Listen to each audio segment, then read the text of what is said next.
مسلم league functional league کی رکن Sindh assembly نصرت سحر عباسی کو خیرپور میں رمشا وسان کے اہل خانہ سے ملنے سے روک دیا گیا۔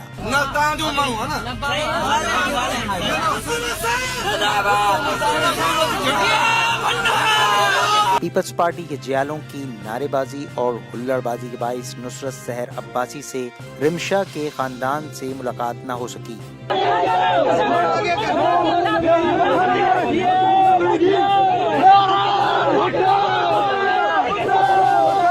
جبکہ پیپلز پارٹی کے کارکنان نے ہراساں کرنے کی پوری کوشش کی مگر نصرت سحر عباسی بھی ڈٹی رہیں۔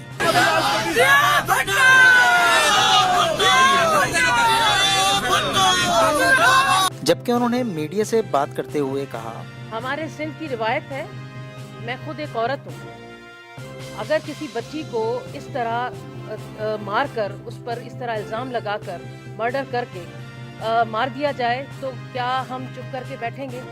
ضرور ہم نہ صرف اپنے ایوانوں میں آواز اٹھائیں گے بلکہ اس کے بعد ہوتا یہی ہے کہ ہم ان کے گھر جا کر تعزیت کرتے ہیں۔ یہ ہمارے سندھ کی روایت ہے اور یہاں پر کوئی سیاست نہیں چل رہی۔ میں آپ کو بتا دوں کسی سیاسی حوالے سے ہم وہاں نہیں گئے تھے کہ خدا نہ خواستہ ہم کوئی پوائنٹ اسکورنگ کرنے گئے تھے۔ میں خود بچیوں والی ہوں، ہم سب بچیوں والے ہیں۔ کسی کو احساس کیسے نہیں ہو سکتا کہ کسی 13 سالہ بچی کو اور اس کی ماں کے سامنے مارے تو کسی ماں کے اوپر کیا گزرے گی؟ اگر میں اپنے اوپر سوچوں خدا نہ خواستہ میری بچی کے ساتھ اس طرح ہو تو کیا میں برداشت کر پاؤں گی؟ اسی حوالے سے functional labour wing Sindh building control authority Karachi کے جنرل سیکرٹری سید اشرف علی شاہ کی جانب سے نصرت سحر عباسی کو رمشا کے اہل خانہ سے ملنے سے روکے جانے کی سخت الفاظ میں مذمت کی گئی۔ وہاں جو ماحول کریٹ کیا گیا، میں تو حیران ہوں کہ جو اس کے رشتہ دار تھے رمشا کا، وہ لوگ باقاعدہ مجھے تو وہ ہراس لگ رہے تھے، وہ مجھے تو جو ہراس کیا جا رہا تھا آپ لوگوں نے دیکھا، لیکن میں تو ان کی چہرے پر وہ ہراسمنٹ دیکھ رہی تھی، وہ خوف دیکھ رہی تھی۔ تو وہاں ماحول ایسا پیدا کیا گیا، ہمارے خلاف نعرے لگائے گئے۔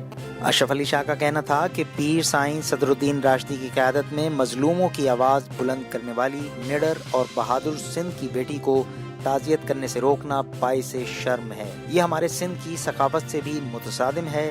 نصرت سحر عباسی نے جس طرح سندھ اسمبلی میں ظلم کے خلاف کلمہ حق بلند کیا ہے، اس کی مثال نہیں ملتی اور پیپلز پارٹی کی حکومت بوکھلائی ہوئی ہے جس کی وجہ سے اوچھے ادکنڈوں پر اتر آئی ہے۔ انہوں نے کہا کہ نصرت سحر عباسی نے ثابت کیا کہ وہ مظلوم عوام کی آواز نہ صرف اسمبلی میں حکمرانوں کو ہی نہیں جھنجھوڑتی بلکہ مظلوموں کے درمیان رہ کر ظلم کے خلاف آواز بلند کر کے ثابت کر رہی ہیں کہ وہ سندھ کی ایک بہادر بیٹی ہیں۔ انہوں نے مزید کہا کہ سردار عبدالرحیم نے بہترین منظم تنظیمی ڈھانچے کی مدد سے کارکنان کو جوڑے رکھا ہے اور کارکنان ظلم کے خلاف ہر پلیٹ فارم سے آواز بلند کرتے رہیں گے۔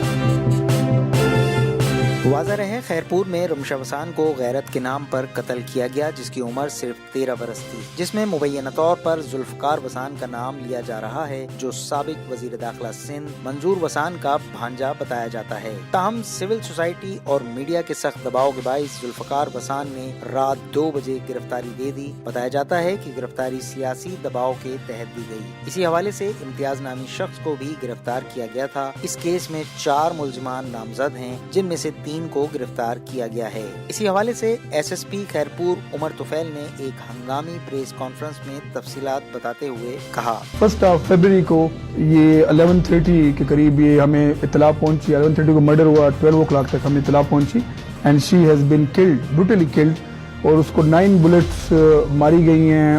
وہاں پہ کرائم سین جو ہے ہم لوگوں نے سیکیور کیا اینڈ اسٹیٹ کی مدعیت کی جو FIR انیشلی جب ہوئی میں نے جو ڈیسیجن لیا تو that was a bold step, اگر یہ سرنڈر کرتا تو آج نہیں، آج سے 6 دن پہلے کر لیتا۔ انہوں نے بتایا کہ ذوالفقار وسان اغوا کی 20 سے زائد مقدمات میں مطلوب ہے اور ملزم کی سر کی قیمت 5 لاکھ روپے مقرر تھی۔ تاہم میڈیا اور سول سوسائٹی کے دباؤ میں گرفتاری تو عمل میں آ گئی ہے مگر اب دیکھنا یہ ہے کہ ملزمان عدالت سے وکٹری کا نشان بنا کر کب باہر نکلتے ہیں۔ Press the bell icon on the YouTube app and never miss another update.